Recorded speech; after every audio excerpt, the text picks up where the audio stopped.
ఒకప్పుడు టాలీవుడ్ లో super hit సినిమాలు తీసి స్టార్ డైరెక్టర్ గా ఓ వెలుగాడు శ్రీను వైట్ల. అతని సినిమాల్లో కామెడీ సీన్లకు ఒక సెపరేట్ ఫ్యాన్ బేసే ఉందని చెప్పొచ్చు.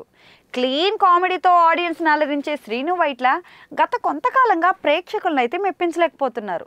ఎన్నో సినిమాలుగా ఆయనకు సక్సెస్ అనేది అందరిని ద్రాక్షలాగే మిగిలిపోయిందండోయ్. ఎప్పటికప్పుడు సూపర్ హిట్ సినిమా తీసి స్ట్రాంగ్ కంబ్యాక్ ఇవ్వాలని ట్రై చేస్తున్నాడు, కానీ అనుకున్నదైతే జరగడమే లేదు. ఒక సినిమా చేయడం, అది ఫ్లాప్ అవడం, ఆ తర్వాత శ్రీను వైట్లకు ఇంకెవరు ఛాన్స్ ఇస్తారని అందరూ అనుకోవడం, ఎవరు ఊహించని విధంగా భారీ సినిమాను సెట్ చేసి సినిమాను తీసి అందరినీ ఆశ్చర్యపరచడం గత కొన్నేళ్లుగా శ్రీను వైట్లకు అలవాటైపోయిందండి.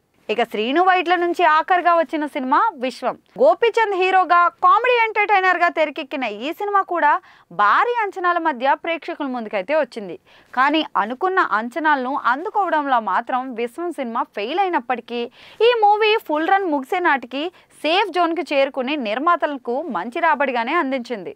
ఇక విశ్వం సినిమా తర్వాత శ్రీను వైట్ల నెక్స్ట్ మూవీని ఎవరితో చేస్తాడా అని అందరూ అనుకుంటున్న టైంలో ఇక టాలీవుడ్ సర్కిల్లో ఒక క్రేజీ వార్త అయితే వినిపిస్తుంది. టాలీవుడ్ అగ్ర నిర్మాణ సంస్థ మైత్రి మూవీ మేకర్స్ బ్యానర్ లో శ్రీను వైట్ల ఒక సినిమా చేయడానికి రెడీ అవుతున్నాడని టాక్. ఎంటర్టైనింగ్ సినిమాలు చేస్తూ స్టార్ కామెడీ డైరెక్టర్ గా పేరు తెచ్చుకున్న శ్రీను వైట్ల మైత్రి మూవీ సంస్థలో సినిమా చేయడం హాట్ టాపిక్ గా మారడంతో పాటు ఈ ప్రాజెక్టు పై అందరికీ భారీ అంచనాలే ఏర్పడేలా చేసింది. మరి త్వరలోనే ఈ సినిమాకి సంబంధించిన మిగిలిన వివరాలు కూడా వెల్లడయ్యే అవకాశం అయితే ఉంది. గతంలో శ్రీను వైట్ల మైత్రి మూవీ మేకర్స్ బ్యానర్ లో రవితేజ ఇలియానా జంటగా నటించిన అమర్ అక్బర్ యాంటోనీ సినిమా చేయగా ఆ సినిమా డిజాస్టర్ గా నిలిచింది. మరి ఆ సినిమా తర్వాత ఇప్పుడు మైత్రితో శ్రీను వైట్ల మరోసారి చేతులు కలుపుతున్నాడు.